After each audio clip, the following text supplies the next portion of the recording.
Welcome back to the second part of this series, which is Search and Artificial Intelligence. The first algorithm we are going to learn about is Depth First Search, also known as DFS. In order to understand DFS, we need to know about a data structure called stack. Whenever an element is added in the stack, it is added on the top of the stack, and also, an element can be deleted only from the top of the stack. In other words, a stack can be defined as a container in which insertion and deletion can be done from the same end, known as the top of the stack. When solving search problems using DFS algorithm, the frontier is a stack. We will use the same approach as we did in the previous part of this video series, but this time, we will treat the frontier as a stack. Start by having node A and frontier in empty explored set. Frontier is not empty. Remove node A from the frontier. Node A does not contain the goal state.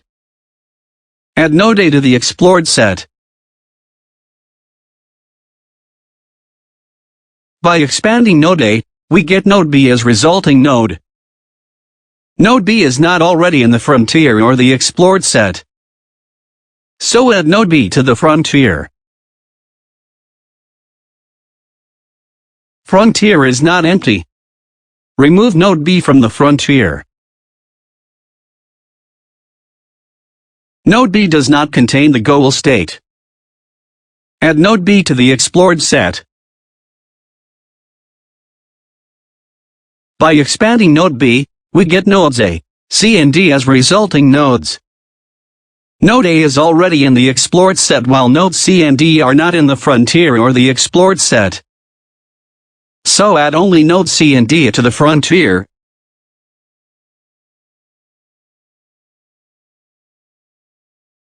Another thing to understand here is that the order in which the resulting nodes will be added to the top of frontier does not matter.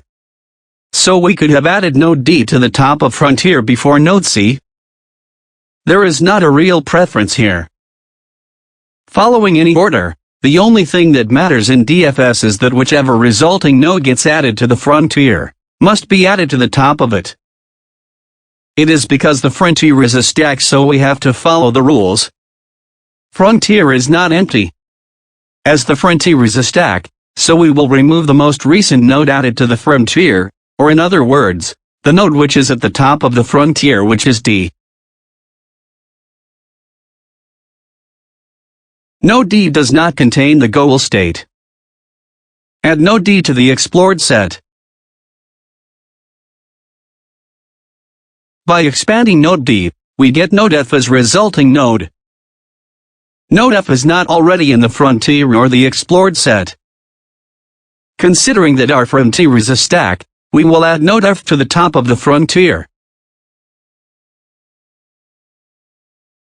Frontier is not empty. Remove node F from the frontier. Node F does not contain the goal state. Add node F to the explored set. By expanding node F, we get none of the nodes as the resulting nodes. Hence, we will proceed to the next step. Frontier is not empty. Remove node C from the frontier. Node C does not contain the goal state. Add node C to the explored set. By expanding node C, we get node E as resulting node. Node E is not already in the frontier or the explored set. So add node E to the frontier. Frontier is not empty. Remove node E from the frontier. Node E contains the goal state, hence return the solution. Solution is the sequence of actions we took which led us from node A to node E. The reason why this algorithm is called Depth First Search is because it explores a path all the way down to the deepest node where it hits a dead end.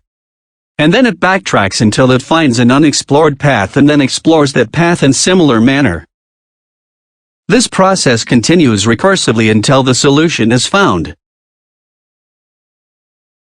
In this graph example, we saw that DFS explored the path from node A to node F. Node F is the deepest node of this path. So their DFS hit a dead end. And then it backtracked and explored the other path which was not explored before, ultimately leading us to the goal. Now we will apply this search technique to real-world problem like the maze problem in order to understand it much better. In this maze, each and every black block is a node. The maze is much similar to the graph in a sense. In the maze, the nodes which are only horizontally or vertically adjacent to each other are linked together by bidirectional actions. Recall that every node keeps track of 4 things.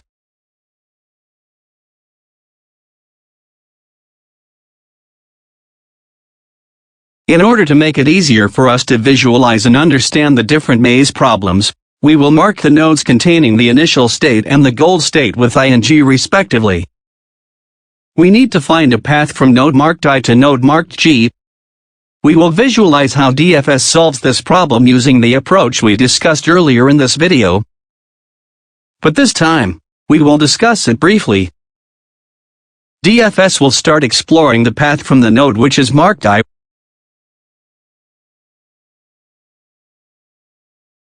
At situations like this where we have multiple options, DFS will just randomly explore any one of the available paths.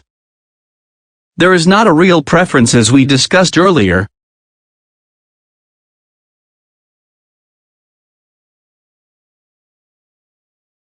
At situations like this where it reaches the deepest node of a path or in other words, hits a dead end, DFS will backtrack until it finds an unexplored path and then explores the path in similar manner. This process continues recursively until the solution is found.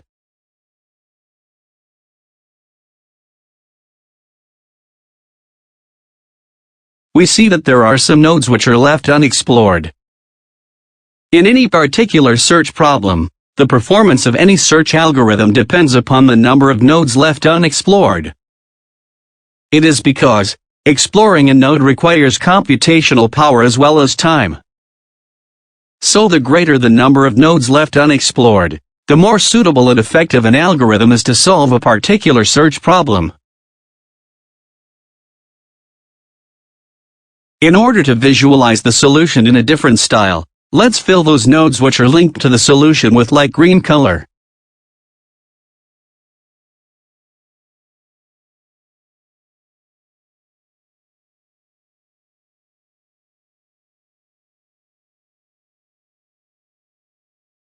This representation also gives us clear idea of actions involved in the solution. Let's use DFS to solve another maze problem in which 2 possible solutions exist.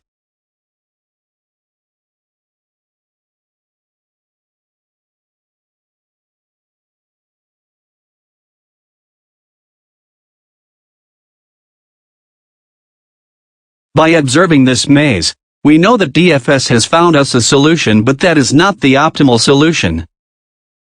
Of course, DFS could have explored that other path so as to get us the optimal solution. But as said before, there is not a real preference in situations where we have multiple options in DFS. It's all up to chance. Therefore, optimal solution is not always guaranteed using DFS. In the next video of this series, we will learn about another of the famous search algorithms, which is breadth first search, also known as BFS. We will also compare DFS and BFS by applying them on different problems. Support me by subscribing my channel, liking, commenting, and sharing this video. Thank you.